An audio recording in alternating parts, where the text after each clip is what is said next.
Hi, today I'm going to show you a concept I call super simple 1-4-5. It's an easy way to find accompaniment chords in the right hand within a certain position of the board, and using a really nice voice leading approach so that you can have the chords sound really good transitioning from one to the next. We'll do this in C major because that's a really easy way to identify things for now, but you can do it in any key you want. It's all based on relative positioning of the chords. First, let's identify the region of the board where we're going to start working and what the notes are within that region of the board that we're going to use.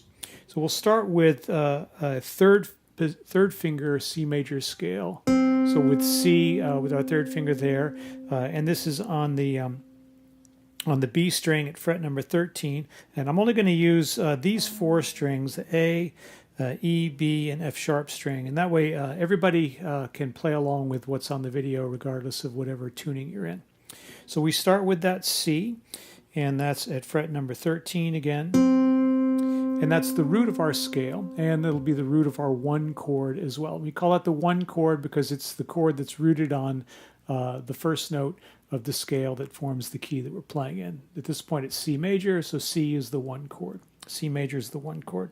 So there's the root, and then we have the second, and then the third, and the fourth, and the fifth, and the sixth, and that's as high as we're going to go for right now. And then we go back down 6, 5, 4, 3, 2, 1, and then down to the major seventh. Down below that root note, we're also going to use that as well. So the major triad for the one chord is just the root, the third, and the fifth, okay? And I like the way it sounds as I play it with the bass note. So there I am playing C in my bass, C, E, G, there's my major triad, and that's the one chord. And we use Roman numerals to identify these chords. So one, capital Roman numerals for major chords, lowercase Roman numerals for minor chords. So the one chord is C major. Okay, now if I go up the scale, 1, 2, 3, 4, C, D, E, F, the fourth note of that scale is F. So the 4 chord is going to be an F major chord. And what I want to do is, instead of just taking that chord that I'm playing and moving it up a string, which would give me that F up there, that's kind of a jarring transition between those. So what I want to do is to try to keep all the chords on the same strings if possible, and that gives you a more unified sound. So I'll play my F this way. I'm going to move up to the F here with my second finger. Okay, so the notes in my chord are F, A, and C. Well, I have an A right here. Okay, that was the 6th note of my scale, remember? And then I have the C down here below. So my 4 chord has the F in the middle. And we call that an inversion of the chord because the root isn't on the bottom of the chord. In fact, we call this the second inversion of the chord because the 5th is on the bottom. When we play an inversion shape with the 3rd on the bottom, we're going to call that the first inversion chord. So let me play an F in the bass with that, okay? Great sound, big fat sound. So the 1 chord is here, that's the C major, and the 4 chord is here, that's the F major. And one of the things I really like about fingering the chords this way is that I've got my hand consistent with the notes of the chord. I've got 3rd finger on the bottom, 1st finger on the top, 2nd finger in the middle. And when I play the 4 chord, I've got the same thing. So I don't have to look at my hand. I don't have to do a lot of finger switching around in order to go back and forth between those two things. 1 chord, 4 chord. So what you'll notice is we go up to play the 4 chord.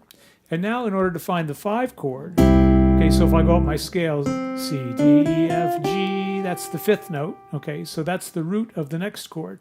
Now, in this position, my G is going to be the top note of that chord, okay? So I play G, and then I need a D, and then a B. And you remember that B was the 7th down below the root of the scale that we were playing earlier. So that G major chord, okay, it's G major chord because it has a major 3rd in it, and root, major 3rd, 5th. That's called the first inversion shape. So we have the root on the top and the 3rd on the bottom. That's our first inversion.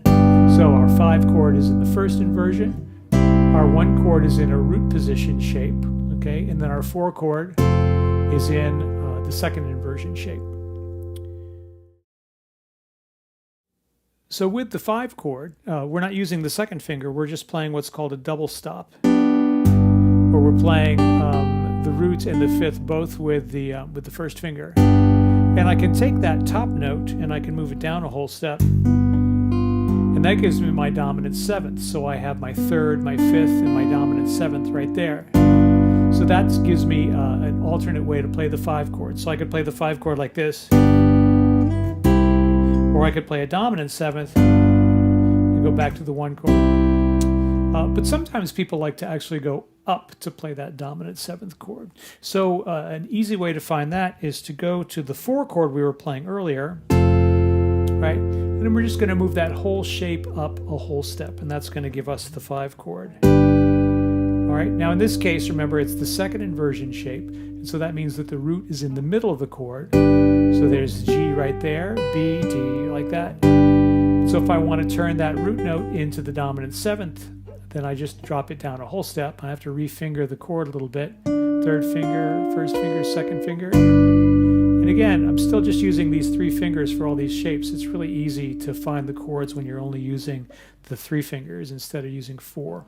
So there's my 5 chord higher up without the dominant 7th, and here it is with the dominant 7th. So you can hear that transition down like that. So that's the 5th without the dominant 7th, and then with the dominant 7th.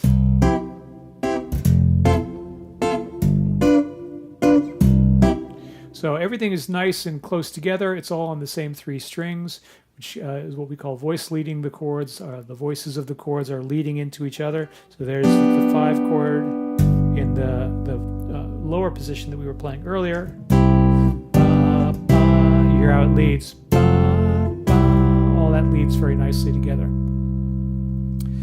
Now, if I'm starting these chords with a different inversion, I have the same exact relative movement that I can use. So for example, let's say I want to play my second inversion C major shape instead of my root position C major shape. This is still a 1 chord because I'm in C major, okay, but I'm playing second inversion there. And when I go up to play the F major chord, what's going to happen is I'm going to end up playing the first inversion shape for that. So I'm playing second inversion for the 1 chord, first inversion for the 4 chord, and then I go back to the 1 chord here, and when I play the 5 chord, then I'm going to play the root position shape with the 5 chord, like that. So again, I'm still using the 3 different shapes, but I'm starting with the second inversion shape for the C, so that's right in the middle, and then I go up to my 4 chord, down for my 5 chord, and then back to my 1 chord. Now there are other chords that we may want to know that are really easy to find in relation to these chords. So we have not just these major chords that we encounter, but we also have minor chords that we're going to encounter. And a really, really easy way to find the minor chords is to take the major chords and then alter them. So if I start out with my scale that I was showing you at the beginning, C, D, E, F, G, A, right there. Then I have the A is the 6th note of the scale, and that's the root note of the A minor chord.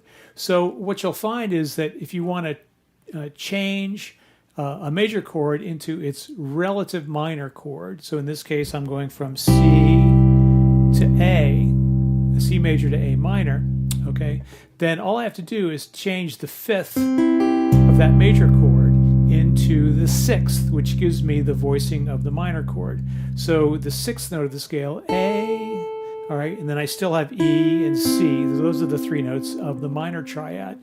In this case, I'm playing the first inversion of the minor triad because I have the root on the top, the minor third is on the bottom, okay, and the 5th is in the middle. So here's my 1 chord. And then to play the relative minor of that 1 chord, all I got to do is double stop with my 2nd finger here. And I can keep that really, really close to my 1 chord.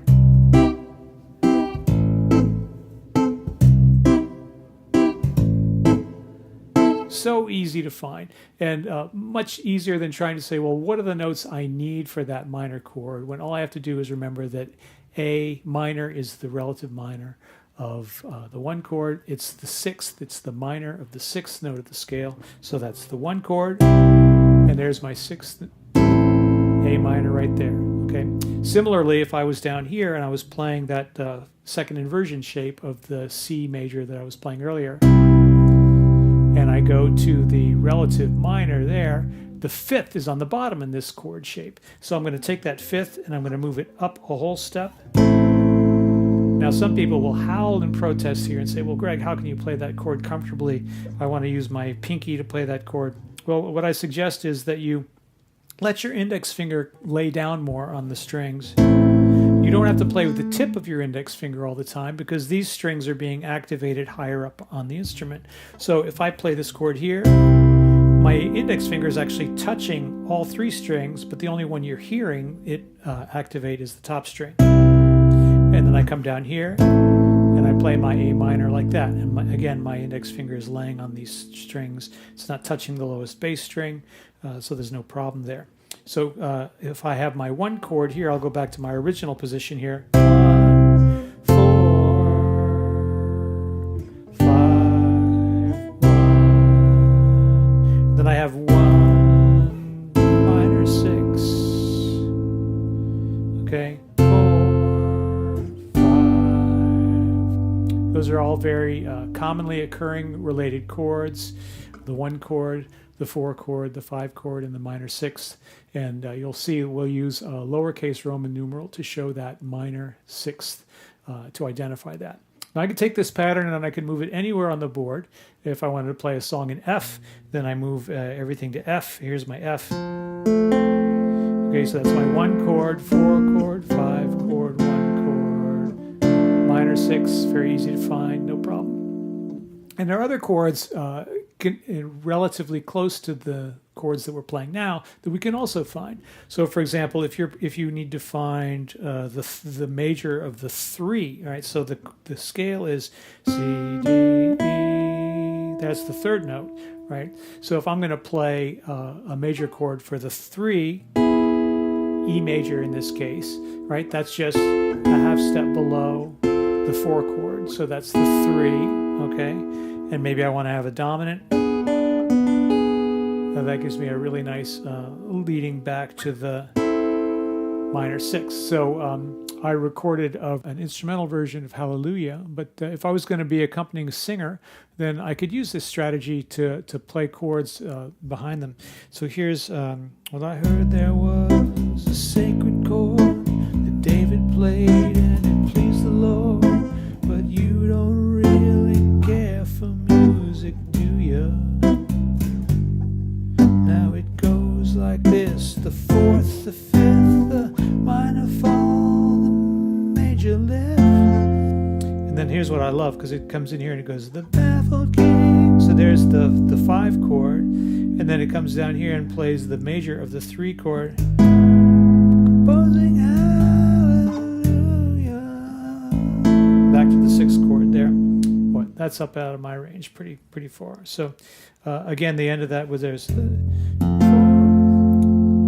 major lift, the baffled king, composing hallelujah. Okay, I'm not going to torture you with more singing, but there we go. So very easy approach to apply. 1 chord in the middle, go up for the 4 chord, keep going up for the 5 chord, or go down for the 5 chord. But if you got to find it in a hurry, I suggest go down for that 5 chord. So 1 chord, 4 chord, 5 chord, 1 chord.